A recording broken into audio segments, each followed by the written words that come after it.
Hello, it's Ross Jordan with Incoring International. We are talking about CMMC compliance, level 1. We are now in chapter 6, which is incident response.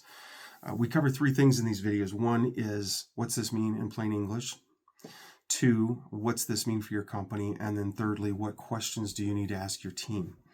So focusing on what CMMC compliance here is, they're focusing on your incident response related to a data breach, the data that's associated with your government contract. I want you to step back just a second and realize that this is a good time to do more than just that. You can focus on the data part of this, which is great, but you also need to think about the physical part of this. What happens if there's a fire? What happens if there's a tornado and it wipes the plant off the map? There's a lot of things that can happen around a disaster that need to be planned and organized for. So in plain English, what's this mean is what's your plan, right? It's not a framework, we're going to call Mike if it's this, we're going to call Sarah if it's that. That's not what I'm talking about. I'm talking about a documented plan of action of what they need to do. I'm going to stay here for just a second longer than I normally do, because also in plain English, this means you need to stop and look at your insurance policies here. You probably have a cyber insurance policy if you don't get one. You need to look at the requirements of that. Sometimes they require law enforcement to be engaged immediately. If you don't do that, they're not required to pay.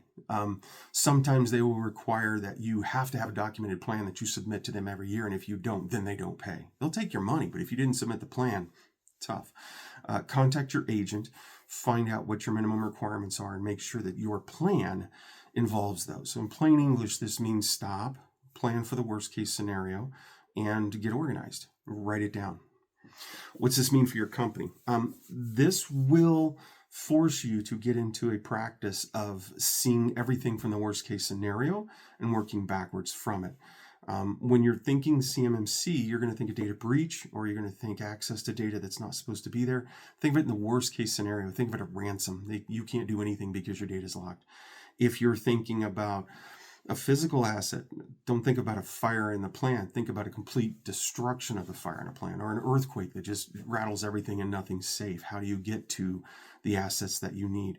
Who's in charge of that? So what it means for your company, though, is that you need to organize this as to somebody that's in charge. Who's the top dog when this happens? Who's managing that? Now, also, when it comes to your company, you may think that this is perfect for an executive. They work under fire all the time. They're under stress. They understand how to do this. But think about it this way.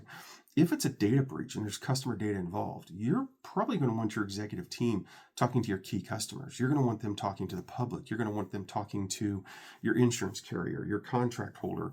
They're going to be busy doing things that are very critical. And they probably don't need to be mired in the decision-making process every day of what's happening next.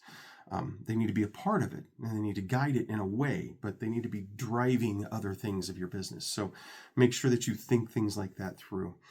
So we're going to get into the questions for the IT here in a second, but I want you to think about this. That's one, it's a plan.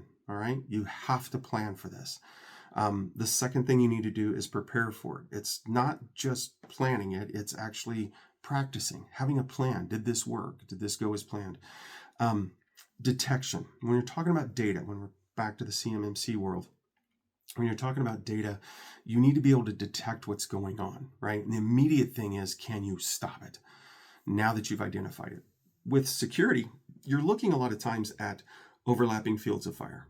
We've talked about in other videos where they're lazy a lot of times, and they see one thing and they can get around it, and then they can get in, they're fine. You need overlapping fields of fire when it comes to your security. So when those detection signals go off, there's something happening. What can you do first? One, can you stop it? Can you flip a switch and it's done? Can you disconnect that user? Can you turn off their access? A lot of times they'll leave little, Easter eggs along the way that'll hatch at a later time. So you have to be very careful, but can you immediately make a difference? That's important. So once you've detected it, once you've stopped it, you need to analyze that threat. Go back and see what they had access to, what they did, and then contain anything that they may have done. Finally, recovery, right? How do you not only make sure that you're back up and running, but that there's no cancers left in your environment that are going to come up and creep on you later? So think about the plan, prepare for it, detection, analyze it, contain it, and recover.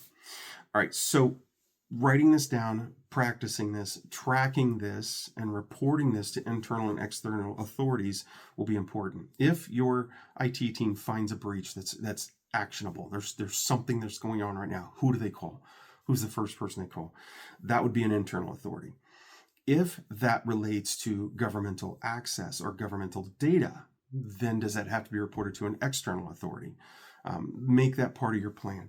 When does your insurance policy have to be notified? Is it after it's corrected? Is it during the action? So on and so forth. So make sure that you're in your plan, that you have the ability to track and report what is going on.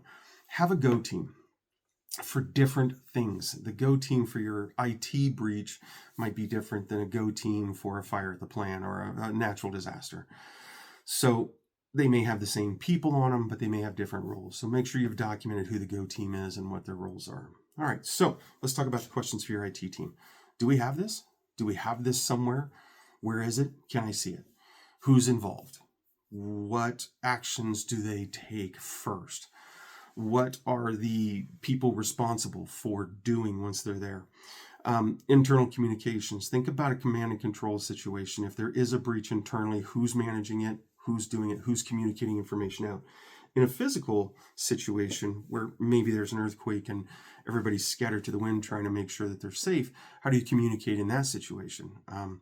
If you're in the cloud and there's a breach out there, or just as happened in October of 25 with AWS, everything goes down, how do you communicate out? Cell phone, who's calling, who's doing what? Who's talking to the press, if that's necessary? It's a scary place to be, but you need to know who's talking to the press. Also to customer impacting. If this is customer impacting in any ways, there's requirements that you have to communicate that to customers, how fast that has to be done. Also think about law enforcement. If it has to be reported to law enforcement, who's doing that? Who's the point of contact in that? Also ask your IT team if not only do you have a backup, is it spin up? Is it something that's ready to go? Can you do it right now? Make sure that they can access that and make sure they can get information out. If email's down, how do you communicate with people? We're so used to using Teams or Zoom or anything else that we just disseminate information naturally. If you had to lock down your environment to keep a breach from being successful, how are you getting that information out? If you've had a physical asset issue and they can't access the office, how do you tell people where to go to log in? Those types of things need to be in this plan. So there's a lot here to digest. There's a lot to decompress and make sure it's done. But basically, this is a plan. What this means for your company is you'll be in a better position if something does happen. This is just part of your digital hygiene too. You need to have this in place. So those are the questions for your IT team, and that's what I want you to think about when you're looking at Chapter 6, Incident Response for CMMC Compliance.